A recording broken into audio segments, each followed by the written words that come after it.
This is how systems break. When policymakers talk about healthcare, they talk in numbers. When people live it, they talk in consequences. Okay, this is a consequence moment. The expiration of the ACA subsidies is not a, one-time shock. I mean, guys, it's going to be a real slow burn and a lot of instability. Over the next 2 years, we are likely to see a gradual unraveling of coverage, quality or no coverage at all because of hikes. People will stay insured on paper, maybe, but functionally, they're going to be locked out of care because it's just going to be too expensive. Higher deductibles, narrow networks, out-of-pocket costs that turn, insurance into a luxury product instead of something that every human being in this country should have. So this creates basically a two-tier system, okay? Even,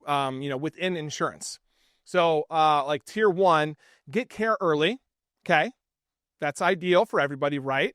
The other gets care when it's too late, if they even decide to at all. That has severe consequences, far beyond health, guys. I mean, chronic illness affects productivity. Untreated conditions affect attendance. Medical debts affect credit, housing, and family stability, basically our economy. This is how wealth policy turns into broad social stress, is what I'm going to call that. And let's talk about states. I mean, blue states will try to backfill this damage. I honestly do not see red states doing that. That means that the zip code that you live in will matter even more than it already does. I mean, not just for access, but for outcomes of health and life and vitality.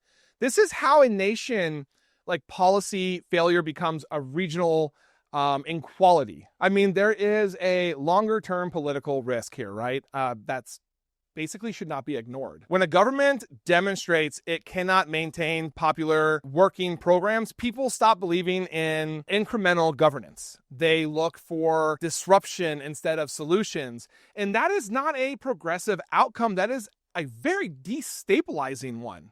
So the bottom line is this. This was not just a healthcare decision. It was a decision about risk. Who carries it? How much, instability America is willing to normalize. And we are about to really find out what that cost actually is. And I just really hope it's not going to be as bad as the numbers are telling us. Thank you for watching. I am Jared Zisser, and this is Ring of Fire. Please like, comment, and subscribe, and turn on notifications to make sure you are informed about everything important in progressive politics today. And if you are looking for fact-based, independent reporting all day, every day, follow me here on Instagram or here on Facebook. See you in the next video.